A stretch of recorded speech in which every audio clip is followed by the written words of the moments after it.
His excellency viceroy Banaras आ रहे थे। सरकारी कर्मचारी छोटे से बड़े तक उनके स्वागत की तैयारियां कर रहे थे। इधर कांग्रेस ने शहर में हड़ताल मनाने की सूचना दे दी थी। इससे कर्मचारियों में बड़ी हलचल थी। एक और सड़कों पर झंडियां लगाई जा रही थी, सफाई हो रही थी, पंडाल बन रहा था। दूसरी ओर फौज और पुलिस के सिपाही संगीनें चढ़ाए शहर की गलियों में और सड़कों पर कवायद करते फिरते थे। कर्मचारियों की सिरतोड़ कोशिश थी कि हड़ताल ना होने पाए, मगर कांग्रेसियों की धुन थी कि हड़ताल हो और ज़रूर हो। अगर कर्मचारियों को पशु बल का जोर है तो हमें नैतिक बल का भरोसा। इस बार दोनों की परीक्षा हो जाए कि मैदान किसके हाथ रहता है।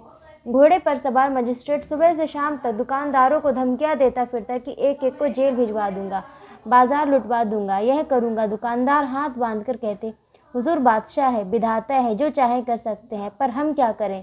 कांग्रेस वाले हमें जीता ना छोड़ेंगे, हमारी दुकानों पर धरने देंगे, हमारे ऊपर बाल बढ़ाएंगे, कुएं में गिरेंगे, उपवास करेंगे, कौन जाने दो चार प्राण ही दे दें तो हमारे मुंह पर सदैव के लिए कालिक पुत जाएगी। हुजूर नहीं, हुजूर उन्हीं कांग्रेस वालों को समझाइए तो हमारे ऊपर बड़ा एहसान करें। हड़ताल न करने से हमारी कुछ हानि थोड़ी ही होगी। देश के बड़े बड़े आदमी आवेंगे, हमारी दुकानें खुली रहेंगी तो एक के दो लेंगे, महंगे सौदे बेचेंगे, पर करें क्या, इन शैतानों पे कोई बस नहीं चलता। राजा हरनंदन साहब, राजा लालचंद और खां बहादुर, मौलवी महमूद अली तो कर्मचारियों से भी ज़्यादा बेचैन थे। मजिस्ट्रेट के साथ साथ और अकेले भी बड़ी कोशिश करते थे। अपने मकान पर बुलाकर दुकानदारों को समझाते, अनुनय विनय करते, आंखें दिखाते, इक्के बग्गी वालों को धमकाते, मजदूरों की खुशामद करते। पर कांग्रेस के मुट्ठी भर आदमियों का कुछ ऐसा आतंक छाया हुआ था कि कोई इनकी सुनता ही न था। यहाँ तक कि पड़ोस की कुंजड़िन ने भी निर्भय होकर कह दिया, हुजूर चाहे मार डालो पर दुकान न खुलेगी, नाक न कटवाऊंगी। सबसे बड़ी चिंता यह थी कि कहीं पंडाल बनाने वाले मजदूर, बढ़ई, लोहार वगैरह काम न छोड़ दे, नहीं तो अनर्थ ही हो जाएगा। राज साहब ने कहा, हुजूर दूसरे शहरों से दुकानदार बुलवाए और एक बाजार अलग खोले। खान साहब ने फरमाया, वक्त इतना कम रह गया है कि दूसरा बाजार तैयार नहीं हो सकता। हुजूर कांग्रेस वालों को गिरफ्तार कर लें या उनकी जायदाद जब्त कर लें, फिर देखिए कैसे काबू में नहीं आते। राजा साहब बोले, पकड़ धकड़ से तो लोग और झल्लाएंगे। कांग्रेस से हुजूर कहें कि तुम हड़ताल बंद कर दो तो सबको सरकारी नौकरी दे दी जाएगी। इसमें अधिकांश बेकार लोग भरे पड़े हैं, ये प्रलोभन पाते ही फूल उठेंगे। अगर मजिस्ट्रेट को कोई राय न जची, यहाँ तक कि वायसराय के आने में 3 दिन और रह गए। आखिर राजा साहब को एक युक्ति सूझी, क्यों ना हम लोग भी नैतिक बल का प्रयोग करें। आखिर कांग्रेस वाले धर्म और नीति के नाम पर ही तो ये तुमार बांधते हैं, हम लोग भी उन्हीं का अनुकरण करें, शेर को उसकी मान में पछाड़ें। कोई ऐसा आदमी पैदा करना चाहिए जो व्रत करे कि दुकानें न खुली तो प्राण दे दूंगा। यह जरूरी है कि वह ब्राह्मण हो और ऐसा जिसको शहर के लोग मानते हो, आदर करते हो। अन्य सहयोगियों के मन में भी यह बात बैठ गई। उछल पड़े। राय साहब ने कहा, बस अब पड़ाव मार लिया। अच्छा, ऐसा कौन पंडित है? पंडित गदाधर शर्मा? राजा, जी नहीं, उसे कौन मानता है, खाली समाचार पत्रों में लिखा करता है, शहर के लोग उसे क्या जाने।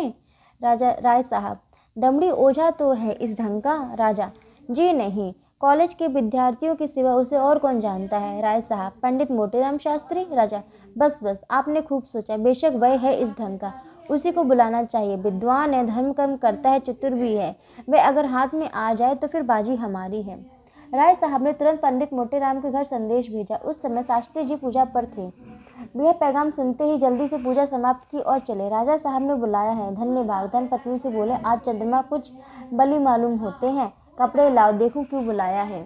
स्त्री ने कहा, भोजन तैयार है, करते जाओ, ना जाने कब लौटने का अवसर मिले। किंतु शास्त्री ने आदमी को इतनी देर खड़ा रखना उचित न समझा। जाड़े के दिन थे, हरी बनात के अचकन पहने, जिस पर लाल संजाफ लगी हुई थी, गले में एक जरी का दुपट्टा डाला, फिर सिर पर बनारसी साफा बांधा, लाल चौड़े किनारे की रेशमी धोती पहनी और खड़ाओं पर चले। उनके मुख से ब्रह्म तेज टपकता था। दूर ही से मालूम होता था कि कोई महात्मा आ रहे हैं। रास्ते में जो मिलता सिर झुकाता।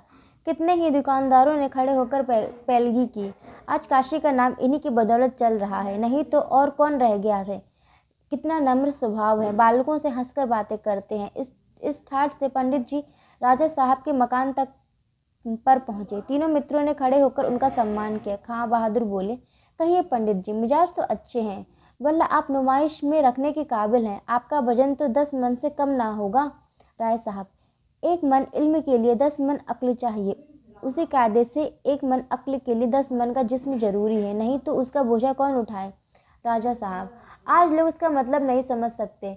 बुद्धि एक प्रकार का नजला है, सब दिमाग में नहीं समाती तो जिस्म में आ जाती है। खां साहब, मैंने तो बुजुर्गों की जबानी सुना है कि मोटे आदमी अक्ल के दुश्मन होते हैं। राय साहब, आपका हिसाब कमज़ोर था, वरना आपकी समझ में इतनी बात ज़रूर आ जाती कि जब अक्ल और जिस्म में 1 और 10 की निस्बत है तो जितना ही मोटा आदमी होगा उतना ही उसकी अक्ल का वजन भी ज़्यादा होगा। राजा साहब, इससे यह साबित होता है कि जितना मोटा आदमी उतनी मोटी उसकी अक्ल। मोटे राम, जब मोटी अक्ल की बदौलत राज दरबार में पूछ होती है तो मुझे पतली अक्ल लेकर क्या करना है। हास परिहास के बाद राजा साहब ने वर्तमान समस्या पंडित के सामने उपस्थित की और उसके निवारण का जो उपाय सोचा था वह भी प्रकट किया। बोले, बस ये समझ लीजिए कि इस साल आपका भविष्य पूर्णतः